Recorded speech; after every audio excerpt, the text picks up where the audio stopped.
Aqui no Brasil, como em vários países do mundo, a quarentena também fez o consumo de drogas, em especial da maconha, disparar. Para frear esse mercado ilegal, agentes federais, policiais civis e militares fazem ações de combate às drogas. Uma dessas operações você vai ver agora. Aconteceu em Pernambuco e o alvo foi justamente plantações de maconha, que eram cultivadas, acredite, em terrenos públicos. Agentes federais armados no sertão de Pernambuco. O uso de droga dentro de casa no centro de São Paulo. Traficantes e grandes carregamentos de maconha na maior cidade brasileira. O que essas cenas têm em comum? Na pandemia tem um aumento de consumo e aí as pessoas acabam até adquirindo maior quantidade para armazenar em casa para não ter que sair à rua exposto mais vezes, né? Meu consumo eu acho que aumentou em 500%, porque com as preocupações de não sei o que eu vou fazer da vida agora, eu coloquei a maconha aí para suprir outras necessidades.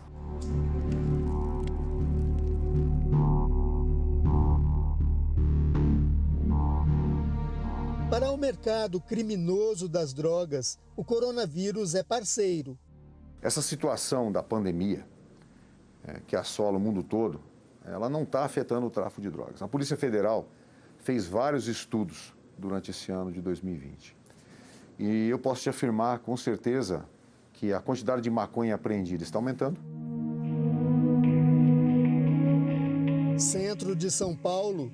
Essa atriz paulistana tem 32 anos e desde o começo da pandemia perdeu o emprego. Há mais de 3 meses está em casa com outras 2 amigas e dezenas de cigarros de maconha que ela mesma prepara. Teve um dia que a gente fumou tipo 14 baseados. Baseado é o nome do cigarro de maconha entre os usuários da droga. Então tudo virou motivo. E aí nessa você vai dando pega o dia inteiro. A atriz não tem dúvidas que passou a consumir mais maconha por causa da quarentena. Acabou que a maconha se tornou um grande entretenimento também e supriu também uma certa ansiedade. Foi a ansiedade que fez a atriz pensar em estocar a droga. Mas ela também precisou pagar mais caro. O valor da maconha aumentou muito nessa quarentena. Essa alta no preço da maconha acontece justamente por causa do aumento da demanda. Como esse tipo de comércio não é legalizado no território nacional, o Brasil não tem como quantificar o aquecimento no mercado da maconha nem de outros entorpecentes ilícitos. Mas nos países onde existem números oficiais, pesquisas apontam que as vendas de drogas dispararam durante a pandemia. A Agência da União Europeia registrou um avanço de 25% entre janeiro e março na busca por maconha na chamada Dark Web, a rede invisível de internet utilizada para o comércio de produtos e serviços ilegais. Nos Estados Unidos, 30% dos usuários dizem estar consumindo mais durante a pandemia. Em certas cidades, há casos de explosão do consumo. Em Denver e São Francisco, o salto chegou a 120% nos primeiros dias de isolamento. Em Quebec, no Canadá, o aumento das vendas de maconha chegou a bater os 200% na internet. As pessoas estão ficando mais ansiosas, mais deprimidas, estão consumindo mais álcool, piorando o estado mental e possivelmente usando várias outras substâncias, inclusive a mais usada das substâncias ilícitas, que é a maconha.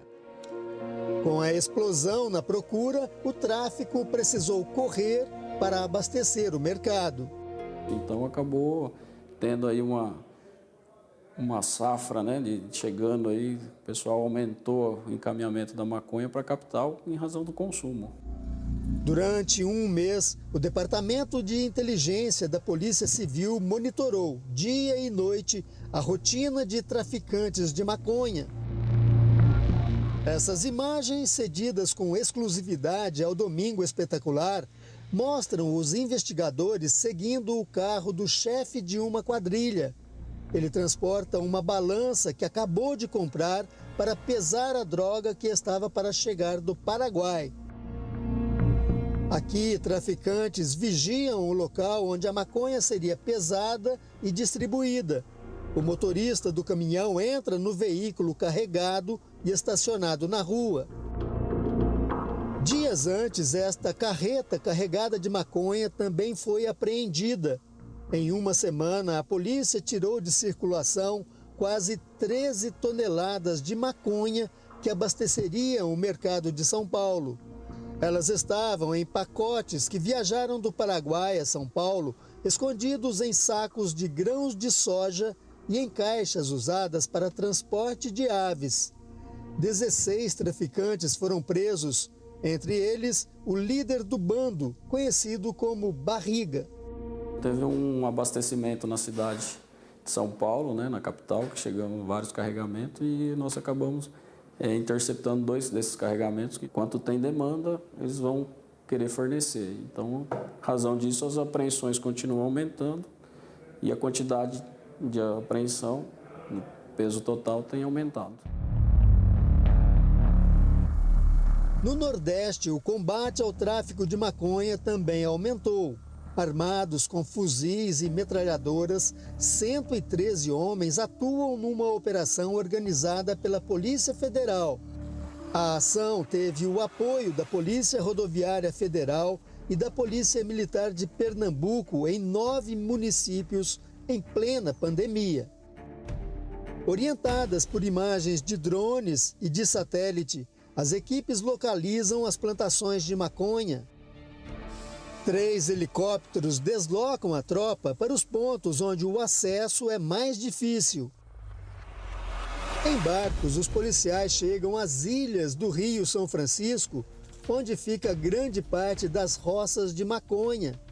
O local é estratégico para os traficantes porque a presença da água em abundância ajuda na produção e no transporte da droga. Durante 22 dias, a operação destruiu as roças da planta cientificamente conhecida como cannabis sativa, que depois de seca se transforma na maconha. E você principalmente evita que aquela droga, ainda no pé, se transforme na maconha a ser consumida.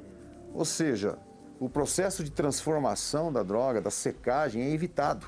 Então você consegue, através dessa estratégia de erradicação, o combate na origem, evitar que chegue ao mercado consumidor e, principalmente, você salva vidas. Mais de 530 mil pés de maconha foram incinerados, o equivalente, segundo a Polícia Federal, a cerca de 162 toneladas da droga. Milhares de mudas e sementes também foram apreendidas. Você vai contar de uma em uma, você vai contar, vai dar uns 300 pés aqui. Faz parte da operação de erradicação de maconha a identificação também de quem são essas terras. Se elas são privadas, se elas são públicas. A Polícia Federal ainda investiga de quem são essas terras usadas para o plantio da maconha no sertão de Pernambuco e se os donos estariam envolvidos com o tráfico. Por enquanto, só uma pessoa foi presa. Os traficantes continuam trabalhando da mesma forma. A pandemia não mudou essa realidade. Para a medicina, esse companheiro de quarentena pode ser um inimigo perigoso. Piora do estado mental, né? A piora das funções cerebrais, como memória, a parte motivacional, a parte de execução de tarefas. Isso é o que mais deve estar acontecendo. A pessoa vai ficar mais isolada e vai aumentar a chance de piorar os quadros depressivos de ansiedade.